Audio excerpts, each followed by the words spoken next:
안녕하십니까. 혼란한 정치 시사 이슈를 술술 풀어보는 송국근 혼술 6월 16일 금요일 오후 늦은 시간에 인사드립니다. 한동훈 법무부 장관과 민주당 국회의원들, 특히 법사위원들도 마찬가지고 어떻게 보면 민주당 의원 거의 전원이 한동훈 법무부 장관과 계속 겨뤄왔죠. 인사청문회 때부터 시작을 해서 법사위 상임위원회 또 뭐 대정부 질문 여러 차례에 걸쳐서 일종의 결투를 벌였는데 판판이 한동훈 장관이 다 제압을 했습니다. 자, 그런데 이제 더 이상 민주당 의원들이 한동훈 장관과 대결을 회피하는, 그래서 한동훈 장관 대 민주당 의원들의 싸움이 이제 끝났다. 한동훈 장관의 완성으로 끝났다. 자, 그런 이 분위기를 읽을 수 있는 일이 하나 있습니다.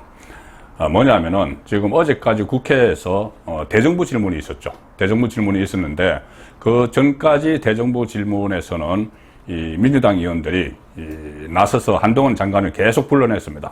불러내서 이야기를 질문을 하다가 대치기도 당하고 했는데, 자, 이번에는 아예 한동훈 장관을 불러 세우지 않았습니다. 이번 대정부 질문 그 기간 동안에. 그리고 미리 이 질문을 하겠다고 벼르고 있던 사람들, 사전 질문지를 낸 의원들, 아무 말도 없이 그냥 가만히 있었습니다.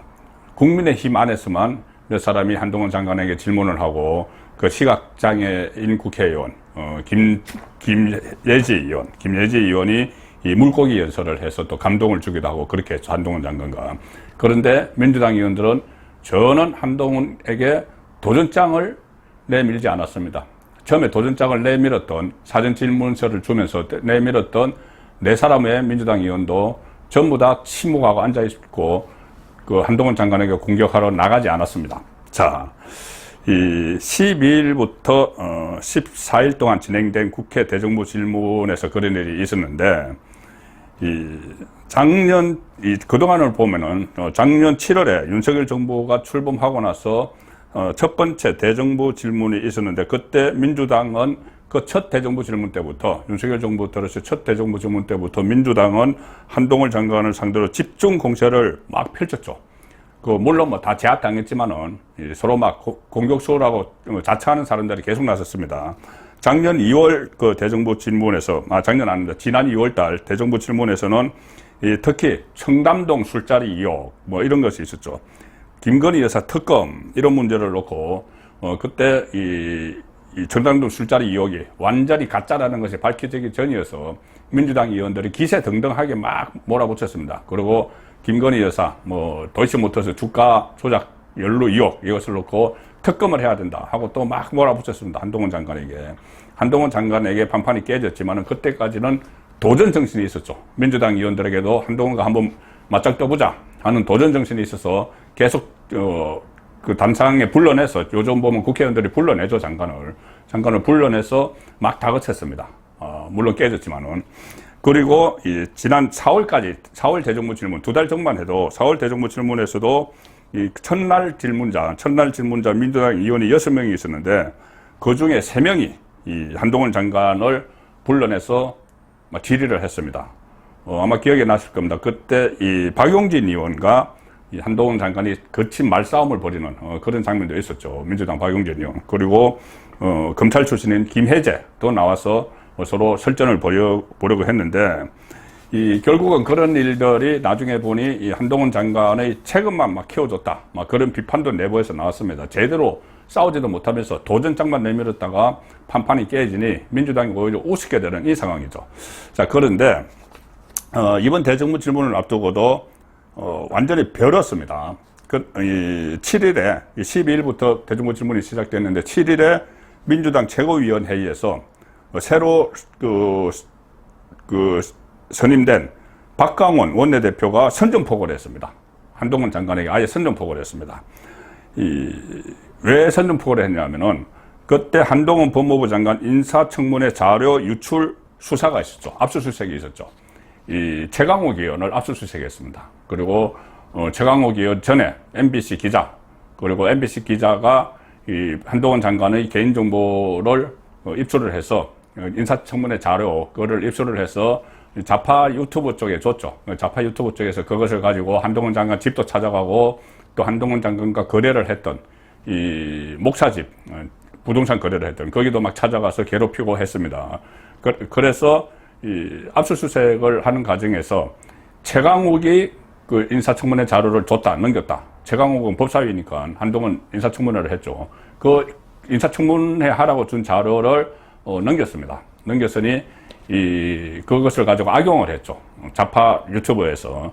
자, 그렇게 되니까 이쪽에서는 지금 민주당은 표적이다, 표적 수사다 이렇게 이야기를 했습니다. 한동훈 거 아니면은 이렇게까지 압수수색까지 하겠느냐. 그리고 이 MBC 기자가 그것을 유출한 MBC 기자가 과거에 날리면 바이든 뭐 이 기사를 썼던 기자니까는 표적 아니냐 이렇게 해서 따지겠다. 대정부 질문에서 한동훈 불러 세워놓고 우리가 한번 철저하게 규명하겠다, 따지겠다. 박강원이 그렇게 이야기했습니다.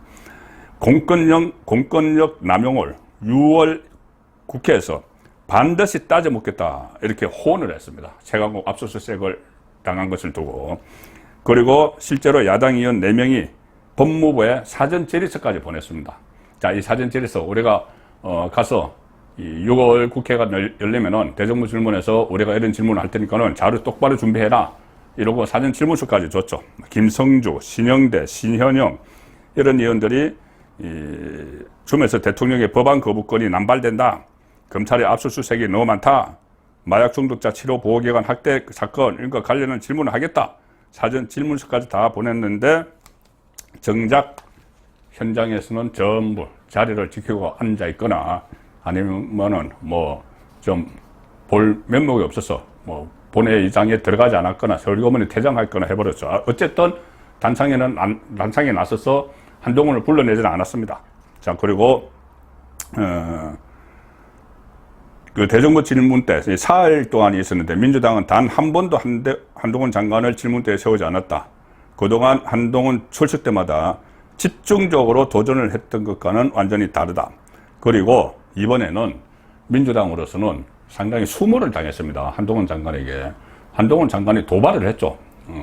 얻어된 도발이든 어쨌든 민주당으로서는 도발로 받아들일 만한 일이 바로 있었습니다. 뭐냐면은 이 대정부 질문이 처음 시작되는 12일 날 바로 윤관석, 이성만에 대한 체포동의안 표결이 있었죠.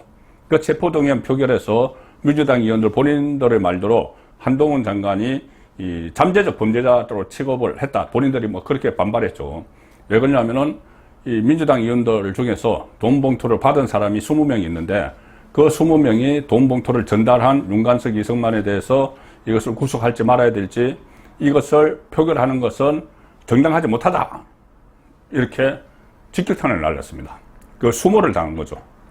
도발을 한 거죠, 한동훈 장관이. 그런데도 그러면 부글부글 끓으면서 바로 시작되는 대정부 질문에서 막 공격을 해야 되는데 침묵을 해버린 거죠. 불러 세우지를 못한 거죠.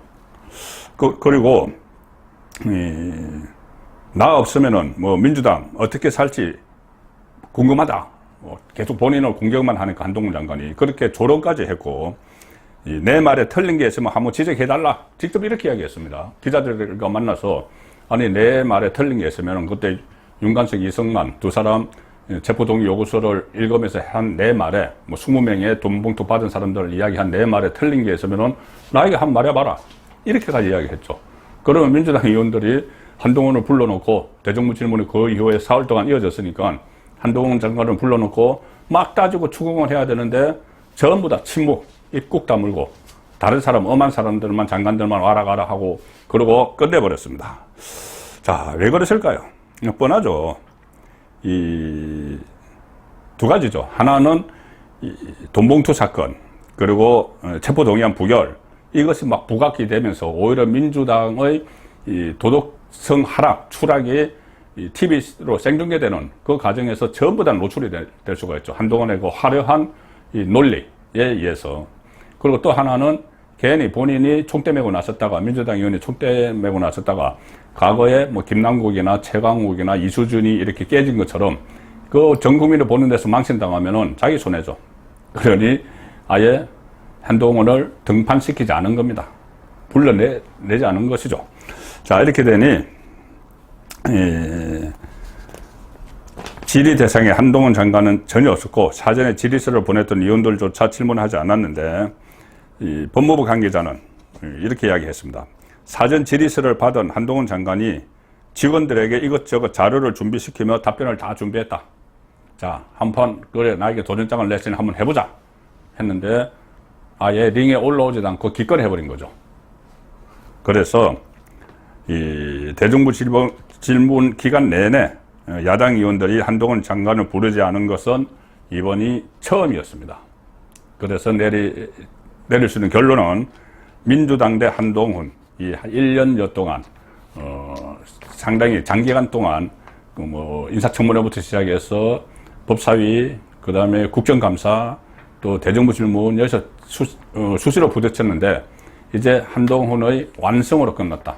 상대방 민주당 의원들이 전의를 상실했다. 그래서 앞으로도 아마 웬만해서는 한동훈을 이 발언대로 불러내지 않으려는 그런 이 분위기가 돼버렸습니다. 민주당의 완패, 한동훈의 KO성이다.